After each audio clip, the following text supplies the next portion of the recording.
My job essentially is to look at Oakville 30 years from now. What's that going to look like on the ground? Where are those people going to go? Well, questions could come from anywhere. Questions on how many parks that we had.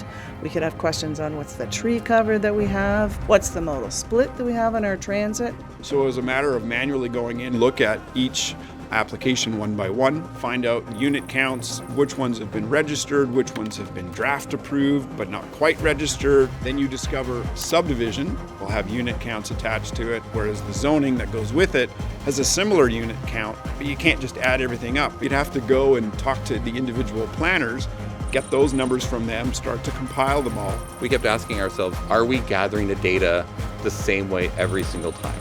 3 months down the road, the CAO says, hey, I need another update on what those numbers are. And you kind of got to start over again. I just really got tired of digging into the same data over and over again. It could have taken us a month or two to get back to them. At that point, the moment's gone. And that's why we created the Data Hub. It's a one-stop shop where you can find data and information.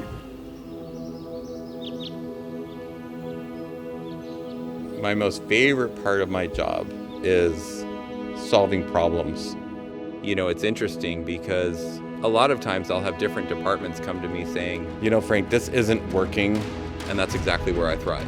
When people tell me that something can't be done, then I'm the type of person who will look into something and get it done.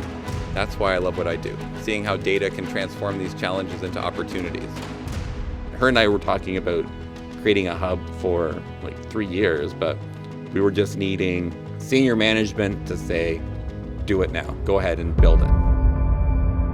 The province came out with a Building Faster Fund, and it relied on data from CMHC in terms of the housing starts. The CMHC data was saying to us that we were meeting less than 80% of the target that the province had given us. And with that, we didn't qualify for any funding at all. Our data told us that we were making over the 80%, so we were eligible for funding.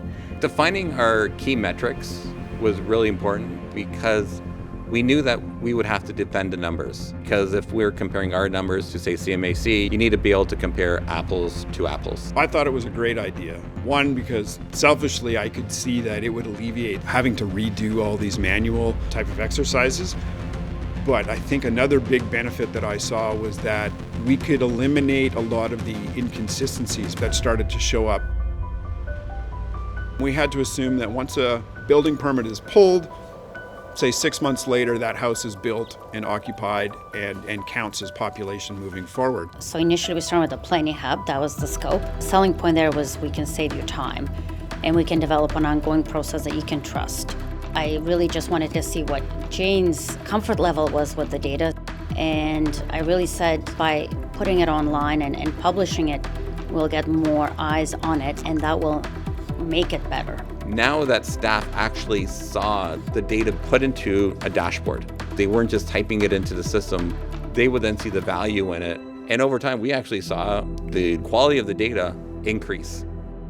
The impact went beyond just better data. Having good quality data to be able to make our case for that funding is absolutely essential. There's lots of competition for the funding, and so the importance of having good data is critical to our applications. I think it started as, hey, let's just create a hub internally. Very quickly, it broadened into, hey, no, we need to make this public because there's big benefits beyond just planning data. Our corporate strategy department had made a commitment to develop a dashboard for the council strategic dashboard. One of their staff had called to say, is there anything you can do to help us? And we said, oh, well, we're actually creating this planning hub. Just kind of join our project.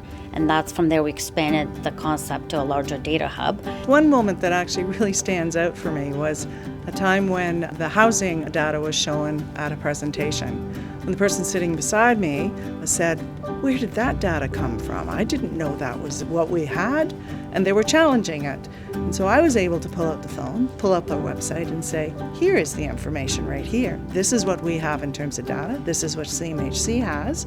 It was a really rewarding experience to be able to do that instantaneously. Definitely freed me up to focus on other work, but it's also made me have more confidence when I do get a request to be able to say, actually, we've got that available right now. You can go look at it right here. The response coming back is, oh, wow, this is great. In the Building Faster Fund, how the Planning Hub worked to our advantage was that we had accurate information that was defensible. We knew how it was generated so that we could demonstrate that we had everything at our hands with the Data Hub in place. We're very clear on what our methodology is versus how their methodology is measuring us to say our numbers are this, and they are different from the CMHC number because of this. We wouldn't have been able to advocate for ourselves to get this $7 million funding if it wasn't for the Data Hub work. Because now with that $7 million, there's other projects that can actually happen now at the town of Oakville. I take a little bit of pride when I go through Oakville, whether I'm by myself or with my family, and I see, say, a building that's been built, and it's like, oh, okay, I was part of the processing of that approval, right? Because really, the work that I'm doing now will have a lot of impact on them and even their kids potentially in the future. Our decisions are much more data-based. It gives us the information in order to inform what direction we should be going, and so that we can make very good, accurate decisions in terms of moving forward.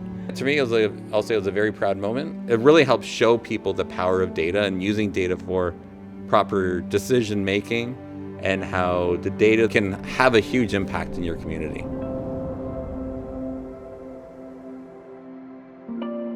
Bronte Market Square, right on our main street. It's gray concrete. It's quite a big space. It didn't have a lot of color, a lot of scale. If we're able to activate it properly and create a place for people to enjoy, then it only enhances the economic opportunities for our businesses. So it really did feel like a space that was ripe for potential. And this is really where the Oakville Data Hub came in, because it helped us be successful with our application. So that was incredibly useful to us to make sure that we were planning a project that would represent who we are and where we're going.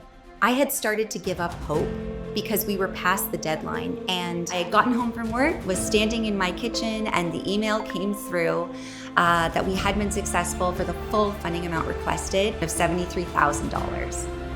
And so immediately I ran downstairs. My husband was in the middle of a call online, and he dropped everything he was doing to give me a big hug, because he knew what this meant for us as an organization at the BIA. And all of a sudden, people are creating happy memories in a space that they just didn't understand before. At our farmers market this summer, resoundingly, people would spend all 4 hours there just meeting friends and neighbors, shopping for local products, listening to music. To see this space transform from empty concrete into the heart of our community, that's something truly special. It just goes back to that quote, is take the first step. You don't need to see the whole staircase. Sometimes the problems are so big that if we don't take that first step, nothing will ever change. What we've accomplished in Oakville is just the beginning. If every municipality could start to do this, right? And then we can maybe start to get a standardized ways of reporting out. And imagine a province-wide data exchange where we can all share data and learn from each other as we plan our communities. We're doing things now that no one would have ever dreamt about 20 years ago. And living in the area, it's nice to see what you're doing actually impacting where you live. We've transformed from paper maps to living data that shapes our community's future. And seeing that impact every day, that makes me proud.